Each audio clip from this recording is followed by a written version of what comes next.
Sobat Maestro, sesaat lagi kita akan mendengarkan program Blog Airtime Kerinduan Segala Zaman bersama Advent Vision Media Ministry.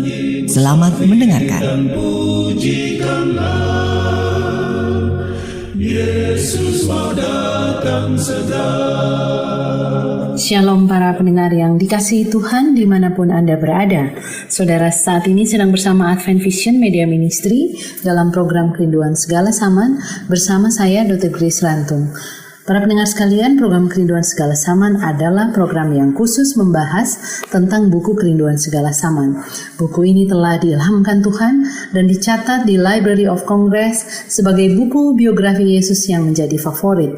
Dan dengan tuntunan Roh Kudus, ternyata kehidupan banyak sekali orang telah diubahkan melalui buku ini, karena buku ini khusus membahas tentang juru selamat kita Yesus Kristus. Nah, para pendengar yang budiman, kita akan melanjutkan pembahasan tentang bab yang ke-56 dengan judul Memberkati Anak-anak. Silakan Anda bisa menghubungi nomor telepon 0877 1616 1637. Saya ulangi nomor telepon 0877 1616 1637. Bila saudara mempunyai komentar atau pertanyaan mengenai pembahasan pada saat ini. Dan saat ini kita sedang bersama Pendeta Cucu Elia sebagai narasumber kita. Shalom Pendeta Cucu. Shalom Dr. Grace. Dan saya ditemani suami tercinta Dr. Alvin. Shalom Dr. Alvin. Shalom Dr. Grace. Baiklah, para pendengar yang dikasihi Tuhan, kita siapkan hati kita untuk mendengarkan ringkasan bagian yang pertama dari bab 56. Silakan Pendeta. Baik saudaraku yang dikasihi oleh Tuhan, pendengar setia radio yang mendengarkan siaran khusus dari pembahasan Kerinduan Segala Zaman ini, mari kita akan lanjutkan membahas pasal yang ke-56 dengan kita awali dengan doa. Ya Allah, di dalam Yesus Kristus kami datang menaikkan permohonan doa kami. Biarlah bimbingan Roh Kudus yang Engkau janjikan akan membimbing kami untuk mengenal, memahami akan kebenaran Tuhan. Dan biarlah hati kami terbuka untuk setiap kata, setiap firman yang kami peroleh dari kitab Injil ini. Demikian juga para pendengar radio yang saat ini sedang mendengarkan siaran ini, biarlah diteguhkan oleh kebenaran firman Tuhan. Kami mohon tuntunanmu dalam nama Yesus, Juru Selamat kami yang ajaib. Amin. Saudara yang dikasih oleh Tuhan, pasal yang ke-56 ini berbicara tentang memberkati anak-anak. Saudaraku, cerita tentang Yesus memberkati anak-anak tercantum di dalam buku Injil Matius, Markus, dan Lukas.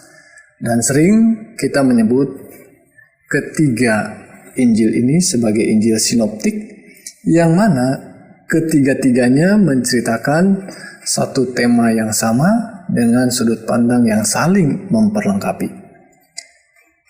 Kalau kita membaca Markus pasal 10 ayat 13-16, kita akan mendapati salah satu cerita itu. Dalam cerita ini kita mendapati bahwa Yesus memberikan kesempatan untuk anak-anak datang kepada Yesus. Namun cerita ini diawali dengan usaha daripada ibu-ibu yang berupaya dengan sekuat tenaga dengan menyiapkan waktu, dan mereka meninggalkan rumah untuk mencari Yesus. Dan bahkan mereka menceritakan, mengajak tetangga untuk juga pergi bersama-sama dengan tujuan yang sama, membawa anak-anak untuk diberkati oleh Yesus.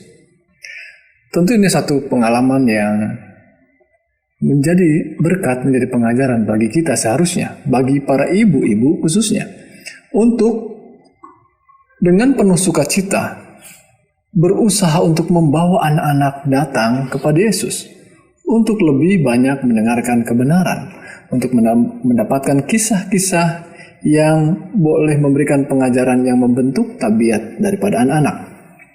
Namun demikian, saudaraku sekalian, ada juga tantangan. Dalam cerita ini, tantangannya adalah boleh jadi sebuah tradisi, di mana mungkin anak-anak terpisah dengan para orang tua.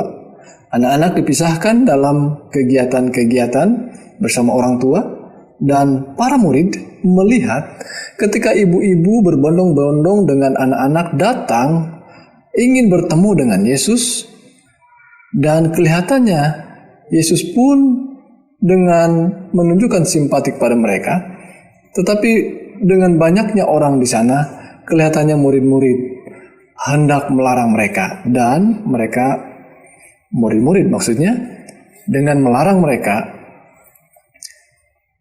dengan harapan bahwa boleh jadi Yesus senang dengan sikap mereka.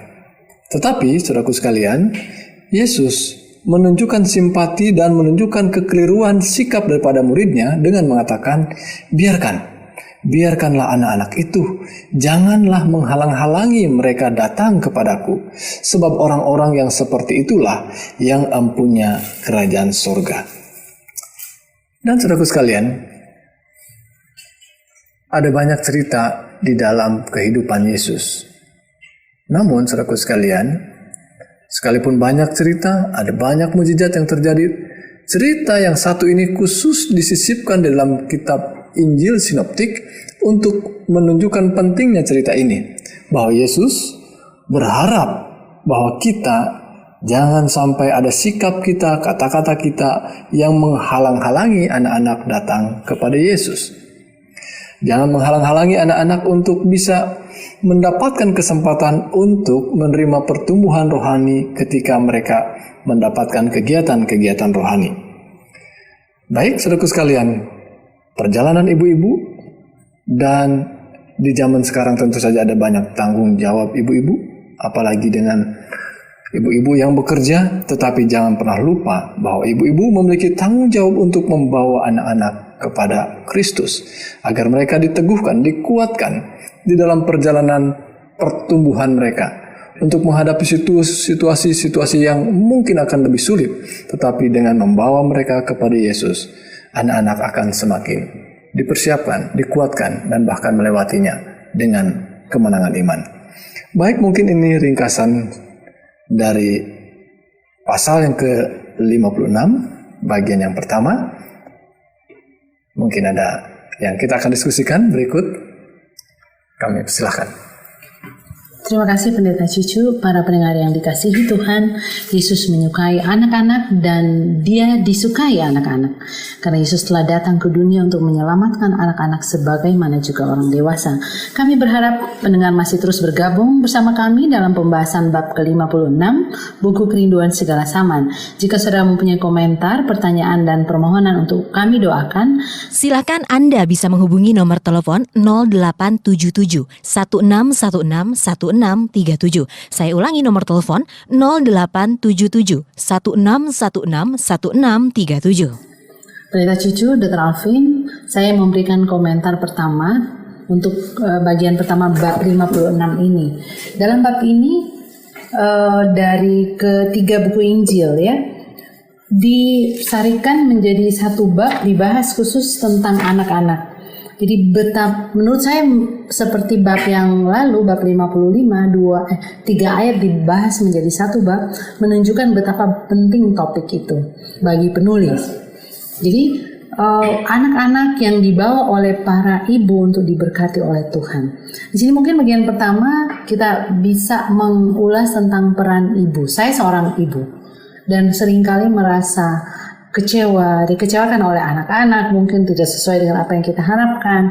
Kita sudah mengajar mereka menurut A, mereka menampakkan yang B, dan kadang-kadang merasa putus asa bagaimana caranya mau mengajar anak ini. Tapi dalam bab ini saya merasa dikuatkan karena Yesus sangat memperhatikan para ibu. Nah, itu mungkin yang saya dapat dari bab yang ke-56 ini. Ternyata mungkin mau berikan komentar tentang ini. Ya. Baik, terima kasih. Memang kita bisa lebih fokus lagi tentang bagaimana pekerjaan dan pengalaman sebagai seorang ibu yang mungkin secara tradisional lebih banyak ibu-ibu diberikan tanggung jawab untuk membina, mengasuh anak-anak. Sekalipun sesungguhnya itu adalah tanggung jawab sama-sama ayah dan ibu ya.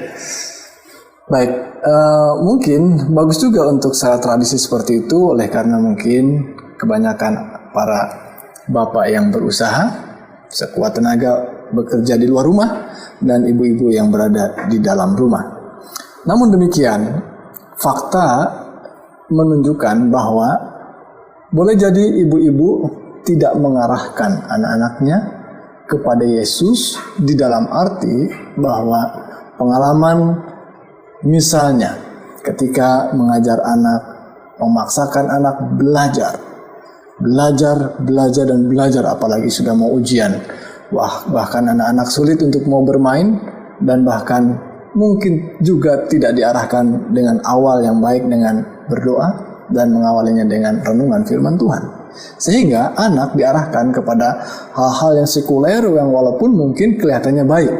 Belajar pelajarannya akan ujian besok.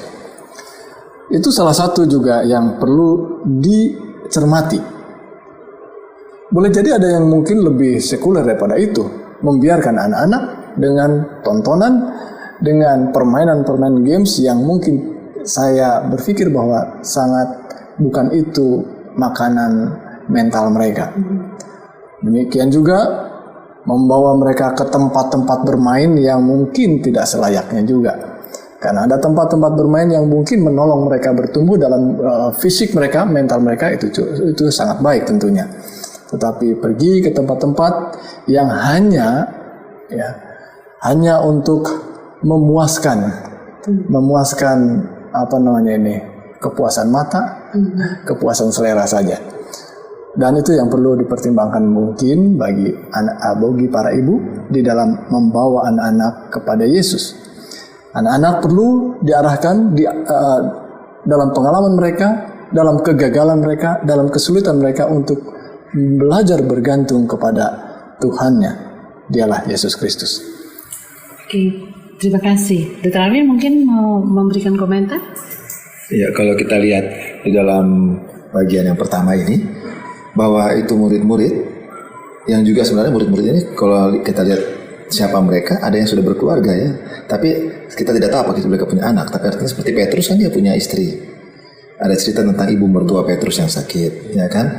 Matius yang juga mengundang makan di keluarganya, di rumahnya ketika Yesus. Jadi artinya bagi saya murid-murid ini sudah punya keluarga dan bisa punya anak-anak gitu ya. Tetapi ketika anak-anak ini mau datang kepada Yesus dan mereka lihat Yesus sebenarnya capek nih, lelah. Kita pelajari yang lalu sampai katanya Yesus bekerja dari pagi sampai malam, sampai makan pun tidak sempat. Mereka sebenarnya mau membela Yesus kalau tadi dibilang kan, mereka sepertinya mau menolong Yesus supaya jangan terlalu capek. Anak-anak ini kan mungkin dia rewel atau ada yang bagaimana, mungkin Yesus jadi pusing kali dengan mereka punya situasi seperti itu, membuat Yesus supaya bisa tenang. Tapi justru Yesus bilang apa? Mereka ngusir anak-anak ya untuk pergi, jangan ganggu Yesus. Tapi Yesus bilang jangan lakukan hal itu, biarkan anak itu datang kepada aku karena mereka yang punya kerajaan surga. Wah, luar biasa ini. Ketika anak-anak dibilang punya kerajaan surga, bagaimana dengan murid-muridnya? Bagaimana dengan ibunya sendiri? Padahal ibunya yang membawa anak-anak ini untuk memilih datang kepada Yesus, mungkin ibu-ibunya yang suruh. Mungkin pertanyaan saya sini adalah, kira-kira tadi bicarakan mengenai ibu, ada juga murid-murid, kenapa Yesus tidak mengatakan kepada ibunya kan, mamamu, ibu-ibunya yang bawa juga yang punya kerajaan surga? Apa mungkin ada arti khusus yang harus diajar juga kepada ibu-ibu bahwa anak-anak inilah yang punya kerajaan surga? Atau ada hal yang lain di balik kata-kata Yesus untuk menerangkan kepada murid-muridnya sendiri? Bagaimana Pak Pendeta? Terima kasih, satu pertanyaan yang tentu menantang pemikiran kita tentang kenapa Yesus menekankan kerajaan surga pada anak-anak ya, ada pada diri anak-anak. Ya, saya melihat bahwa ada kepribadian daripada anak-anak ini sangat unik tentunya ya. Ada banyak anak-anak yang pada waktu mereka bersenda gurau, mereka bermain, ada di antara mereka menangis bahkan ya. Tetapi ketika saya lerai dan sepertinya anak-anak ini cepat sekali melupakan, padahal kita yang melerainya masih kesal. Loh, sudah main lagi mereka sama-sama. Wah, ini dia. Jadi mungkin sikap ini adalah sikap surgawi. Sikap surgawi. Jadi kita perlu belajar kepada anak-anak. Nah, ini yang agak bingung barangkali ya, orang tua belajar kepada anak-anak. Kok bukan anak-anak belajar kepada orang tua ya? Tapi dalam satu sisi kita perlu juga melihat sikap-sikap daripada anak-anak dalam hal salah satunya tadi mungkin melupakan kekurangan-kekurangan, dalam arti melupakan kekurangan teman kita, melupakan kesalahan dan saling mengampuni. Itu adalah sikap surgawi yang disebut di dalam kalimat tadi, ayat tadi, bahwa kerajaan sorga adalah empunya daripada anak-anak ini. Sikap-sikap roh daripada anak-anak ini perlu dimiliki juga oleh kebanyakan orang Kristen yang mungkin sulit untuk mengampuni. Dan saya kira ada banyak lagi sikap-sikap lainnya dari diri anak-anak sehingga Tuhan mengatakan mereka adalah yang empunya kerajaan sorga. Oke, terima kasih. Pendeta tadi sudah menyinggung tentang kualitas yang dianggap Tuhan patut menjadi contoh bagi kita, yaitu anak-anak itu cepat untuk melupakan kesalahan orang, cepat untuk mengampuni, sementara kita orang dewasa banyak orang berkata, waduh pokoknya sampai mati saya nggak akan lupa kesalahannya. Itu kan kita sering mendengar itu diucapkan oleh orang tua, sementara itu tidak ada pada anak-anak. Mungkin yang lain lagi, mungkin keistimewaan dari anak kecil adalah mereka lebih mudah diajar ya.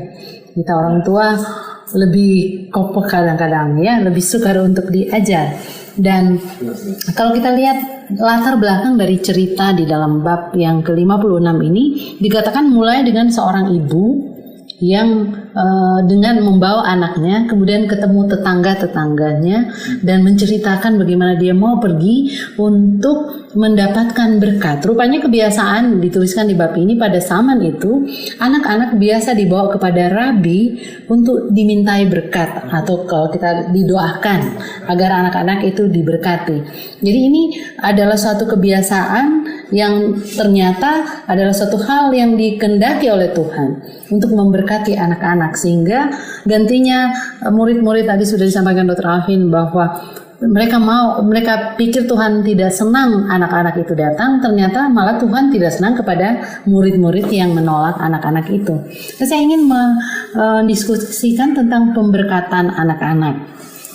Nah, di pihak lain ada yang melakukan pembaptisan terhadap anak-anak.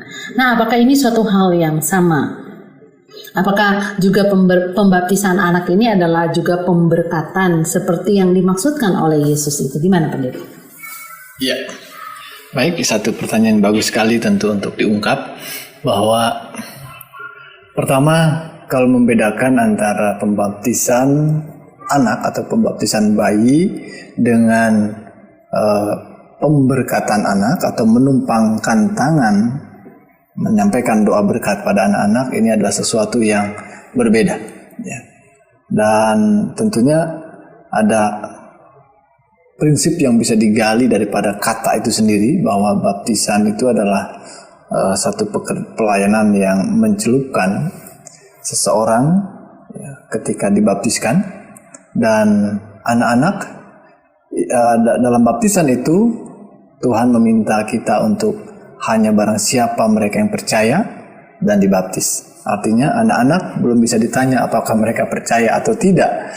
Jadi berbeda sekali ya. Cerita tentang Yesus memberkati anak-anak bukan atau sama sekali berbeda dengan pembaptisan anak.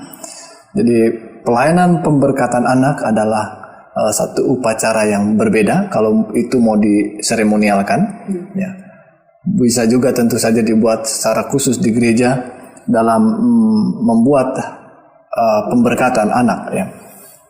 Tapi yang jelas walaupun ini sebagai simbol ya, simbol dengan mana Allah memberkati melalui pelayan Tuhan di jemaat, kita sebagai orang tua dan sebagai orang yang dituakan, sebagai seorang yang memang dapat menyampaikan kata-kata berkat bagi anak-anak, penumpangan tangan itu sungguh sangat menjamah hati daripada anak-anak, dengan mana mereka memiliki beban khusus, dan saat yang saya menerima berkat khusus dengan mendengarkan kata-kata berkat.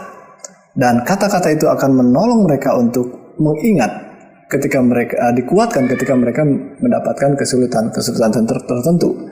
Sebab setiap kata, setiap kalimat yang keluar daripada seseorang yang tentu saja memiliki pengaruh sangat menolong mereka untuk membentuk ke arah mana? Ke arah yang negatif, ke arah positif. Tapi dalam upacara ini atau di dalam cerita ini, memberkati anak-anak adalah satu hal yang penting sekali. Dan itu berbeda dengan pembaptisan anak. Oke, terima kasih Pendeta Cucu. Jadi kalau boleh saya garis bawahi bahwa berbeda antara pemberkatan terhadap anak-anak atau memberkati anak-anak dengan membaptiskan anak-anak. Yang dimaksudkan, yang diberikan contoh, diajarkan oleh Yesus adalah anak-anak yang diberkati. Karena kalau dibaptiskan, anak-anak itu belum bisa ditanya apakah dia percaya atau dia sudah bertobat, seperti urutan atau tahapan-tahapan untuk syarat untuk seorang dibaptis. Oke, terima kasih Pendeta. Dr. Alvin, mungkin ada sedikit waktu mungkin. Ya, kalau kita lihat dari cerita ini khususnya dari Injil Markus, ketika murid-muridnya memarahi itu anak-anak datang kepada Yesus memarahi orang tuanya, Yesus juga akhirnya memarahi murid-murid kan. Kalau di dalam ayat 14 bilang, ketika Yesus melihat hal itu, ia marah dan berkata kepada mereka, betul-betul Yesus sangat perhatikan kepada hubungan antara pendidikan yang diberikan orang tua itu kepada anak-anak. Karena di dalam buku Matius, Yesus hubungkan lagi dengan cerita ketika kita menyesatkan anak-anak kecil ini, lebih baik bagi orang tua itu diikat batu kilangan dan dibuang ke dalam laut. Ketika kita menggunakan tangan kita salah, lebih baik kita penggal tangan kita, kaki kita, ya kan? Disuruh penggal malah. Jadi betul-betul pendidikan anak-anak adalah pendidikan yang terutama, ya, yang Yesus mau kasih tahu. Karena itu adalah jiwa yang masih betul-betul murni yang menunjukkan kerajaan surga. Lalu kita sesatkan, betul-betul kita ini yang luar biasa. Jadi penyesat jahat betul gitu ya. Terima kasih, sayang waktu kita tidak banyak untuk diskusi untuk bagian yang pertama ini. Terima kasih Pendeta Cucu dan Dr. Alvin, para pendengar sekalian yang dikasihi Tuhan dimanapun Anda berada, khususnya bagi para ibu, baca. Kami menganjurkan untuk membaca khususnya bab yang ke-56 ini. Jikalau saudara adalah seorang ibu yang sedang bergumul dalam mendidik anak-anak untuk menjadi anak yang takut akan Tuhan, percayalah bahwa Yesus mengetahui beban hatimu. Yesus mengerti air matamu, karena malaikatnya berdiri di sampingmu. Yesus akan memberikan penghiburan dan pertolongan. Mari para pendengar sekalian, pandanglah pada Yesus yang Maha Pengasih. Teruslah bersama program Kerinduan Segala Zaman mempelajari hidup Yesus.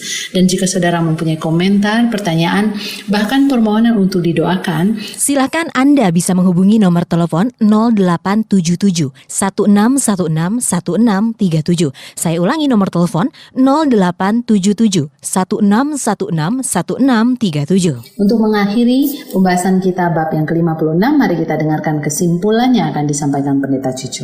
Baik, saudaraku sekalian, dalam pelajaran 56 ini tentang Yesus memberkati anak-anak, ada hal yang perlu diingat. Pertama, bahwa pergumulan saudara, bapak dan ibu dalam mengarungi permasalahan dalam hidup rumah tangga berkaitan dengan pembinaan anak-anak begitu banyak tantangan. Dan ingatlah Tuhan Yesus mengetahui pergumulan saudara. Kemudian ingatlah juga bahwa kita semua anak-anak Tuhan, kita sama-sama dalam bertumbuh dalam iman, kita mau belajar bergantung dan melihat kasih dan kemurahan Tuhan sebagai teladan dalam menunjukkan kasih kepada anak-anak kita. Mari saudaraku sekalian kita tutup dengan doa. Ya Allah, Bapa yang penuh kasih, di dalam Yesus Kristus kami mengenal kasih kemurahan Tuhan, kebaikan dan kelembutan Yesus Kristus. Untuk boleh kami meneladaninya, untuk kami menunjukkannya juga kepada orang-orang yang berada di sekitar kami, khususnya bagi anggota keluarga kami, bagi anak-anak kami, agar mereka juga memiliki pertumbuhan, perkembangan mental, perkembangan rohani, perkembangan iman. Untuk mana kami boleh melihat akan pertumbuhan yang baik, di mana anak kami semakin mengenal akan Yesus Kristus sebagai juru selamat mereka. Dan Tuhan memberkati para pendengar radio yang sedang mendengarkan siaran radio ini dalam pergumulan mereka masing-masing dalam rumah tangga yang penuh dengan tantangan, dan anak-anak yang mungkin dengan perbedaan dan karakter yang tidak diinginkan, tetapi ya Tuhan berkenan menyanggupkan para pendengar semua, para orang tua, untuk mereka beroleh hikmat dari Tuhan untuk boleh mendidik, mengajar anak-anak di dalam kasih dan kemurahan Tuhan, di dalam jalan-jalan Tuhan. Inilah doa dan pengharapan kami ya Allah. Kami mohon berkat dan menaikkan pujian syukur hanya di dalam nama Yesus, Juru Selamat kami yang ajaib. Amin. Para pendengar yang budiman, kami berdoa semoga berkat dari Yesus telah menjadi bagian para pendengar sekalian, dan kami berharap untuk bertemu kembali pada pembahasan selanjutnya. Kiranya Tuhan memberkati kita semua, adalah doa dan harapan kami. Sampai jumpa. Sobat Maestro, Anda telah mendengarkan program Blog Airtime Kerinduan Segala Zaman dari Advent Vision Media Ministry. Terima kasih atas kebersamaan Anda. Tuhan memberkati. Yesus mau datang segera.